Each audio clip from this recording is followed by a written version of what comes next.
सोचिए, दुनिया की सबसे बड़ी सुपर पावर ने अपना एक मोहरा बिठाया, उसे असीमित दौलत दी, दुनिया के सबसे खतरनाक सीक्रेट पुलिस दी, लेकिन ये पूरा का पूरा अजय साम्राज्य सिर्फ एक ऑडियो कैसेट में ढह गया। बिना किसी हथियार, बिना किसी इंटरनेट, हजारों किलोमीटर दूर बैठे एक 76 साल के इंसान ने एक ऐसा जियोपॉलिटिकल भूकंप ला दिया जिसने मिडिल ईस्ट का नक्शा हमेशा के लिए बदल दिया। 1979 का ईरान रेवोल्यूशन ये सिर्फ एक राजा के गिरने की कहानी नहीं है, ये वो टर्निंग पॉइंट है जहां से आज की दुनिया की सबसे बड़ी दुश्मनी की शुरुआत होती है। ये हमारी ईरान की 14 एपिसोड की मेगा सीरीज का नवा चैप्टर है। आज 2026 में ईरान, जो अमेरिका और इजराइल की आंखों में खटक रहा है, उस कट्टर इस्लामिक रिपब्लिक का जन्म इसी रेवोल्यूशन की कोख से हुआ था।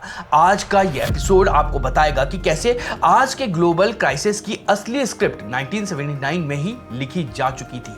आज ग्लोबल न्यूज में अमेरिका और ईरान एक दूसरे के सबसे बड़े दुश्मन दिखते हैं, लेकिन हमेशा ऐसा नहीं था। एक वक्त था जब ईरान अमेरिका का सबसे पक्का दोस्त था, लेकिन ये दोस्ती ईरान की आम जनता की नहीं थी, ये दोस्ती थी वहां के राजा शाह मोहम्मद रजा पहलवी की। पिछले एपिसोड में हमने देखा कि कैसे 1953 में CIA ने एक सीक्रेट ऑपरेशन किया था। उन्होंने ईरान की चुनी हुई सरकार को सत्ता से बेदखल कर दिया था और अपनी मर्जी से इस शाह को गद्दी पर बिठा दिया था। मकसद सिर्फ एक था, मिडिल ईस्ट में अपना जियोपॉलिटिकल चेस गेम बिना किसी रुकावट के खेलते रहना। अगर आपने हमारा पिछला यानी 8वां एपिसोड देखा होगा तो आप महसूस कर पा रहे होंगे कि 1953 के उस सीक्रेट ऑपरेशन के बाद में 26 सालों तक ईरान की जनता के दिल में क्या था। ये रेवोल्यूशन अचानक नहीं हुआ, ये उसी धोखे का एक टाइम बम था। वेस्टर्न देशों को ईरान का तेल चाहिए था, उसके बदले शाह को मिल रहा था अथाह पैसा और अनलिमिटेड पावर। शाह ने इस पैसे से ईरान को पूरी तरह से मॉडर्नाइज करने का सपना देखा था,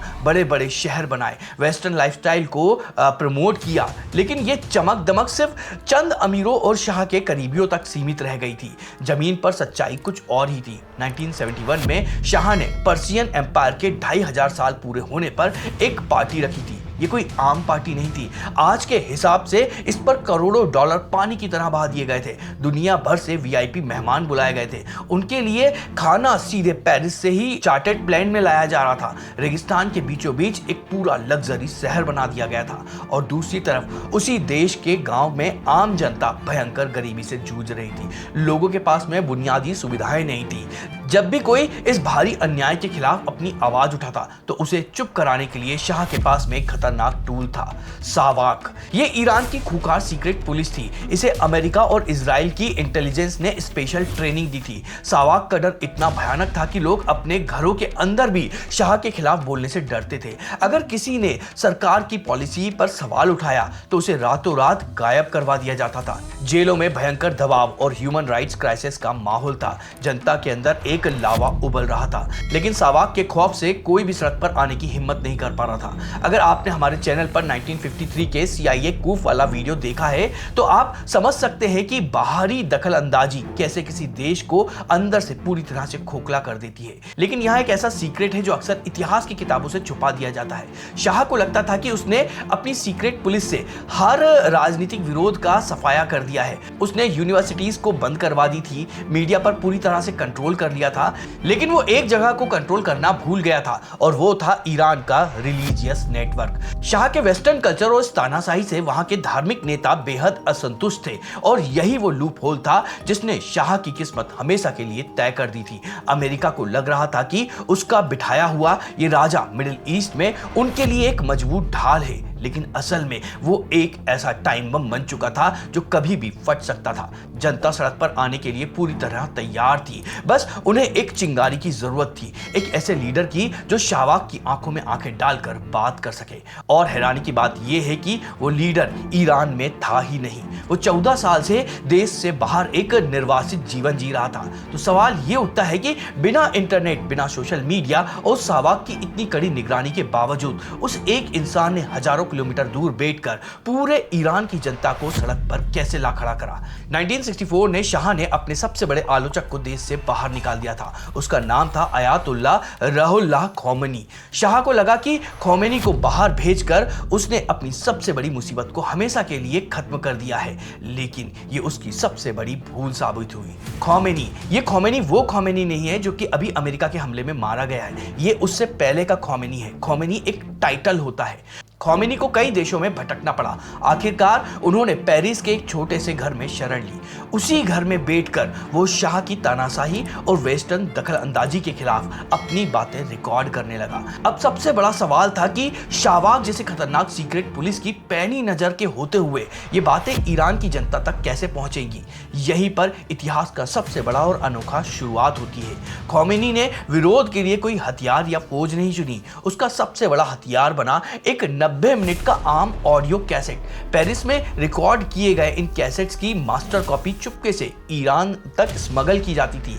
इन्हें इंटरनेशनल फ्लाइट के में यात्रियों के सामान में, कपड़ों के बीच में और जूतों में छिपाकर लाया जाता था। ईरान पहुंचने के बाद एक अंडरग्राउंड नेटवर्क काम पर लग जाता था। रातों रात इन कैसेट्स की हजारों कॉपियां बनाई जाती थी और फिर ये देशों की छोटी बड़ी मस्जिदों में, बाजारों में, गलियों में और आम जनता तक पहुंचाती जाती थी। शाहबाग के एजेंट सड़कों पर तो पहरा दे रहे थे, लेकिन वो विचारों की इस अदृश्य लहर को नहीं रोक पाए। लोग अपने घरों के बंद कमरों में खोमेनी की आवाज सुनते थे और उनके अंदर का गुस्सा एक नई उम्मीद में बदल जाता था। ऑडियो कैसेट सस्ते थे, उन्हें कॉपी करना आसान था और छुपाना उससे भी ज्यादा आसान था।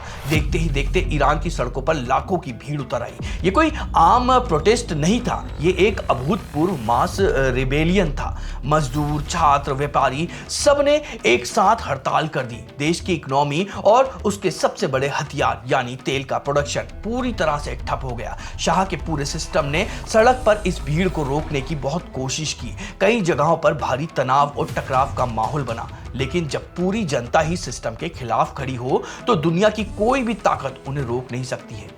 16 जनवरी 1979 का दिन इतिहास के पन्नों में हमेशा के लिए दर्ज हो गया है। वो शाह जिसने अमेरिका से असीमित पावर और अथाह पैसा दिया था, वो शाह जिसे अमेरिका ने असीमित पावर और अथाह पैसा दिया था, उसे सत्ता से बेदखल होना पड़ा। वो हमेशा के लिए अपना देश छोड़कर भाग गया। कुछ ही दिनों बाद में 14 साल के वनवास के बाद में जब अयातुल्लाह खोमेनी वापस ईरान लौटे, तेहरान की सड़कों पर 60 लाख से ज्यादा लोग उनके स्वागत में खड़े थे। एक नए सिस्टम की नींव रखी जा रही थी। शाह तो भाग गया था, लेकिन असली जियोपॉलिटिक्स का तूफान तो अब आने वाला था। अक्टूबर 1979 में अमेरिका ने एक बहुत ही बड़ा फैसला लिया। तत्कालीन राष्ट्रपति जिमी कार्टर ने शाह को इलाज के बहाने अमेरिका आने की इजाजत दे दी।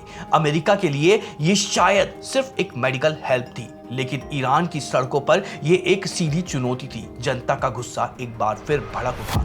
ईरानियों के लिए यह एक फ्लैशबैक की तरह था। उन्हें 1953 का वो CIA ऑपरेशन याद आ गया, जिसके बारे में हमने पहले भी गहराई से बात करी हुई है। जब अमेरिका ने उनके पहले चुने हुए नेता मोहम्मद मोसादेक को हटाकर इसी शाह को सत्ता में बिठाया था, उन्हें लगने लगा कि अमेरिका एक बार फिर उसी स्क्रिप्ट पर काम कर रहा है। वो अयातुल्लाह खोमेनी को नई सरकार को गिराने की साजिश रच रहा है। इसी डर और शक ने 4 नवंबर 1979 को एक ऐसी घटना को जन्म दिया जिसने पूरी रणनीति को, राजनीति को हिलाकर रख दिया। तेहरान में मौजूद अमेरिका दूतावास के बाहर हजारों की संख्या में छात्र जमा हो गए। वो अमेरिका के इस कदम के खिलाफ कड़ा विरोध जता रहे थे, लेकिन कुछ ही देर में ये प्रदर्शनकारी दीवारें फांदकर एम्बेसी परिसर के अंदर दाखिल हो गए। उन्होंने दूतावास पर पूरी तरह से अपना कब्जा कर लिया। अंदर मौजूद 52 अमेरिकी राजनीतिज्ञों को बंधन बना लिया गया। ये एक अभूतपूर्व कूटनीतिक संकट था। दुनिया की सबसे बड़ी सुपर पावर की एम्बेसी को घेर लिया गया था।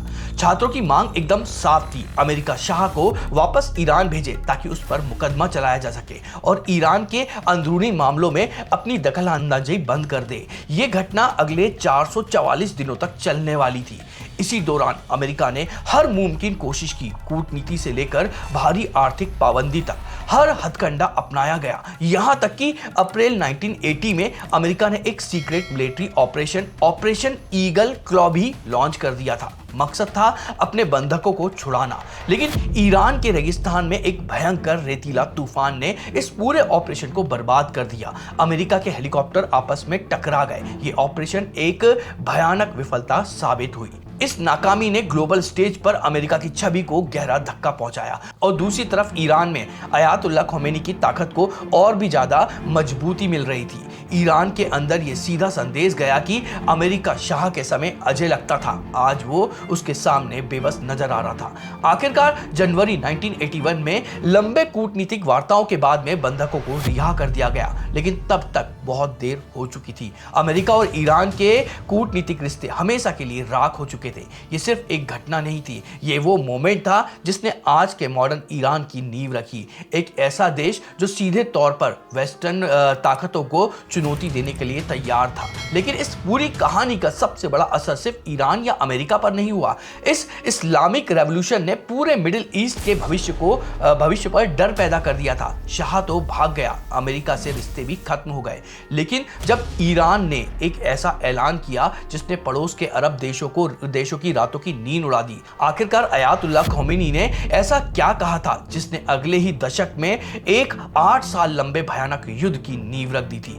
अयातुल्लाह खोमेनी जब सत्ता में आए तो उन्होंने सिर्फ ईरान का राजा नहीं बदला, उन्होंने पूरे देश का आइडियोलॉजिकल स्ट्रक्चर ही पलट कर रख दिया था। अप्रैल 1979 में ईरान आधिकारिक तौर पर एक इस्लामिक रिपब्लिक बन गया था। यहां तक तो बात ईरान की सीमाओं के अंदर की थी, लेकिन खोमेनी का विजन सिर्फ एक ईरान तक सीमित नहीं था। उन्होंने एक ऐसा बयान दिया जिसने पूरे मिडिल ईस्ट की सियासत में भूचाल ला दिया। खोमेनी ने खुलेआम ऐलान किया कि बादशाहों का राज हराम है और वो अपने इस रेवोल्यूशन को ईरान के बाहर भी करेंगे। अब जरा उस वक्त के मिडिल ईस्ट का नक्शा आप अपने दिमाग में लाइएगा। सऊदी अरब, कुवैत, इराक, जॉर्डन, इन सब देशों में या तो राजाओं का राज था या फिर तानाशाहों का। ईरान का ये ऐलान उनके लिए एक सीधा खतरा था। उन्हें डर सताने लगा कि अगर उनके देश की जनता भी ईरान की तरह सड़कों पर उतर आई तो उनकी गद्दियां भी शाह की तरह रातों रात उखड़ जाएंगी। ये वही डर था जिसने ईरान के लिए नए और बेहद ताकतवर दुश्मन पैदा कर दिए थे। अमेरिका तो पहले से ही 1979 की एम्बेसी वाली बेइज्जती का बदला लेने के लिए बेताब था। अमेरिका ने ईरान पर ऐसे भयंकर आर्थिक पाबंदियां लगानी शुरू कर दी थी। इन पाबंदियों का असर आज 40 साल बाद भी ईरान की आम जनता को झेलना पड़ रहा है। इन्फ्लेशन और भयंकर गरीबी ने ईरान की कमर तोड़ना शुरू कर दी है। यही सैंक्शन है जिन्हें हम एपिसोड 13 में और भी गहराई से समझेंगे। लेकिन अमेरिका से भी बड़ा खतरा ईरान के बिल्कुल पड़ोस में पनप रहा था। इराक का तानाशाह सद्दाम हुसैन इस पूरे हालात को बहुत करीबी से देख रहा था। सद्दाम के मन में ईरान की जमीन और उसके बेशकीमती तेल पर कब्जा करने का लालच आ गया था। साथ ही बाकी अरब देशों ने भी सद्दाम को पैसे और हथियार से सपोर्ट करना शुरू कर दिया था ताकि वो ईरान के इस रेवोल्यूशन को वहीं के वहीं कुचल दे। क्या सद्दाम हुसैन सच में इतना ताकतवर था या फिर इस मोहरे के पीछे भी किसी और बड़ी सुपर पावर का हाथ था? और 8 साल लंबी इस भयानक जंग में ईरान ने खुद को बचाने के लिए ऐसा कौन सा कदम उठाया जिसने पूरी दुनिया के युद्ध के नियम ही बदल कर रख दिए हैं? ये हम देखेंगे अपने अगले एपिसोड में। अगर ये वीडियो आपको पसंद आया तो उसको लाइक करिएगा, कमेंट को स्वैप करके हाइप नाम का नया ऑप्शन आया तो इस वीडियो को हाइप भी करिएगा और हमारे चैनल को सब्सक्राइब भी करिएगा। और साथ में ही ये जो अगला एपिसोड है उसका वीडियो आपको स्क्रीन पर दिखाई दे रहा होगा तो उस पर क्लिक कर भी आप देख सकते हैं। इसके अलावा मैं उसका लिंक अपने डिस्क्रिप्शन और कमेंट बॉक्स में भी डाल दूंगा तो आप वहां से भी नेक्स्ट एपिसोड को देख सकते हैं। तो चलिए मिलते हैं नेक्स्ट एपिसोड में।